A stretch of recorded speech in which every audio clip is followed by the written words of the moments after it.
NH10 road update video তোমাদেরকে প্রত্যেককে স্বাগত।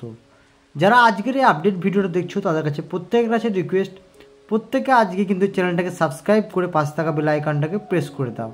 আমি তোমাদেরকে কন্টিনিউ সিকিম এবং দার্জিলিংয়ের আপডেট ভিডিও দিতে থাকবো। যারা এই পুজোর মরশুমে সিকিম এবং দার্জিলিং আসবে তারা প্লিজ চ্যানেলটাকে সবাই সাবস্ক্রাইব করে রাখো।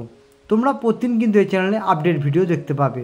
রোড কন্ডিশন কেমন রয়েছে, কোন রাস্তা বন্ধ, কোন রাস্তা খোলা এবং দার্জিলিং এবং সিকিমের ওয়েদার কেমন রয়েছে, সমস্ত কিছু তথ্য কিন্তু এই চ্যানেলে তোমরা আপডেট ভিডিও কন্টিনিউ পেতে থাকবে। তো NH10 কিন্তু আগের থেকে অনেকটাই ভালো হয়ে গেছে এখন বলতে গেলে, এবং বিভিন্ন জায়গায় কিন্তু ল্যান্ডস্লাইডগুলো অনেকটাই কমে গেছে। যে কোনো জায়গা বা যে কোনো রাস্তাগুলো ব্লক ছিল সেই ব্লকগুলো কিন্তু আর অতটা নেই। রাস্তা কিন্তু এখন অনেকটাই ক্লিয়ার এবং সময় কিন্তু আস্তে আস্তে অনেকটা স্বাভাবিক হচ্ছে। আগে যেখানে 2 থেকে 3 ঘন্টা এক্সট্রা লাগছিল সেখানে কিন্তু এখন NH10 কিন্তু অনেকটাই কী বলবো তোমাদেরকে ফাস্ট যেটা আগে ছিল। কিন্তু এখন রাস্তায় কিন্তু খুব একটা জ্যাম নেই, বুঝতেই পারছো, গাড়ি কিন্তু স্বাভাবিক চলাচল করছে। পুজোর মরশুম হওয়ার জন্য কিন্তু অনেকেরই চিন্তা ছিল যে এই মুহূর্তে দার্জিলিং বা সিকিম যাওয়া যাবে কিনা। তো দেখো ওয়েদার কিন্তু আস্তে আস্তে ভালো হচ্ছে। আর যদি বৃষ্টি না হয়, সবথেকে বড় ব্যাপার হচ্ছে যদি বৃষ্টি বা নিম্নচাপ যদি না হয় সেক্ষেত্রে কিন্তু দার্জিলিং বা সিকিম আসা যেতেই পারে। যতটা প্রবলেম হয় বৃষ্টির জন্য, বৃষ্টি যদি না হয় সেক্ষেত্রে কিন্তু নিঃসন্দেহে তোমরা আসো। এবং তুমি বলো যে দাদা অনেকেই কোশ্চেন করছো, দাদা তুমি একবার করে আসতে বলো, একবার করে বারণ করছো। দেখো যেদিন বৃষ্টির পরিমাণ বাড়তে যাচ্ছে NH10 রাস্তা কিন্তু খুব খারাপ হয়ে যাচ্ছে। যারা এখানে থাকে তারা একমাত্র বুঝতে পারে যে NH10 অবস্থা কী খারাপের দিকে চলে যায় বৃষ্টি হলে, বা ল্যান্ডস্লাইড হলে কী কষ্ট মানুষের। ঘন্টার পর ঘন্টা ট্যুরিস্টরা তাদের গাড়িতে বন্দি থাকে। দেখে তোমরা হয়তো ভাবো যে খুব ভালো লাগে, কিন্তু খুব ভালো লাগে না। 2 থেকে 3 ঘন্টা কনস্ট্যান্ট একটা জায়গায় দাঁড়িয়ে থাকতে যারা ট্যুরিস্ট থাকে তারা বুঝতে পারে যে কী বিরক্তিকর। তাই আমি তাদের হয়ে তোমাদেরকে বলি যে বারণ করি যে পাহাড়ে এসো না।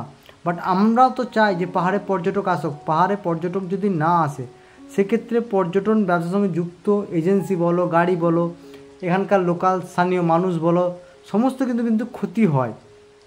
তো আমাদেরও ভালো লাগে না যে তোমরা পাহাড়ে না এসো, কিন্তু আমরাও চাই তোমরা পাহাড়ে এসো। কিন্তু তোমরা পাহাড়ে এসে কোনো বিপদে পড়ো, তোমরা 2-3 দিন ল্যান্ডস্লাইডে আটকে পড়ো, রাস্তা ব্লকের জন্য আটকে পড়ো, বা সেরকম কোনো পরিস্থিতি তৈরি হোক, সেটা কিন্তু আমরা মন থেকে চাই না। তাই তোমাদেরকে বারণ করি।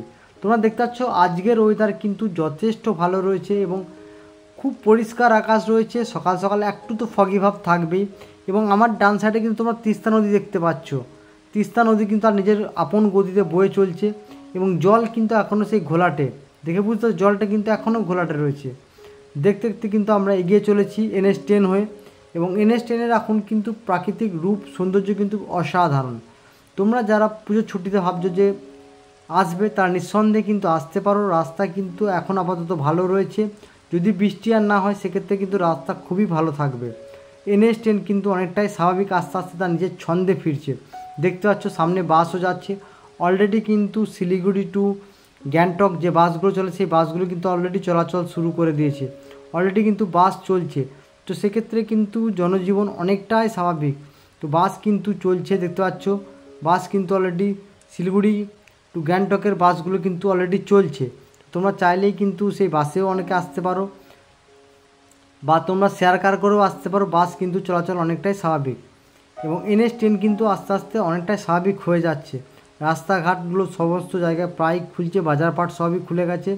ল্যান্ডস্লাইড যে জায়গাগুলো ছিল সেই জায়গাগুলো কিছু কিছু জায়গায় প্রবলেম আছে, বাকি 90% জায়গায় কিন্তু ল্যান্ডস্লাইডগুলো ঠিক হয়ে গেছে। দেখতে পাচ্ছ 1-2 জায়গায় প্রবলেম রয়েছে গাড়ি, সেগুলো কিন্তু মোটামুটি তাহলেও কিন্তু রাস্তা এখন অনেকটাই ভালো।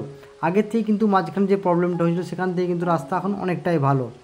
সিকিম বা দার্জিলিংয়ের আপডেট ভিডিও পাওয়ার জন্য অবশ্যই বন্ধুরা এই চ্যানেলটাকে সাবস্ক্রাইব করে পাশে থাকা বেল আইকনটাকে প্রেস করে দাও। এটা তোমাদের কাছে রিকোয়েস্ট, কারণ তোমরা যদি চ্যানেলটাকে সাপোর্ট না করো সেক্ষেত্রে আমরা আমাদের এজেন্সির কাছ থেকে প্রতিদিন ভিডিও নিয়ে তোমাদেরকে পোস্ট করতে আমাদেরও নিজেদের খারাপ লাগবে। তাই তোমাদের কাছে রিকোয়েস্ট, আমরা যাতে উৎসাহ পাই, তো সেজন্য তোমরা যাতে প্রতিদিন আপডেট ভিডিওগুলো দিতে পারি সেজন্য তোমরা প্লিজ চ্যানেলটাকে সবাই সাবস্ক্রাইব করে একটা করে কমেন্ট করে দিও, যাতে আমি বুঝতে পারি যে না আমার সাবস্ক্রাইবার বন্ধুরা আমার সঙ্গে আছে।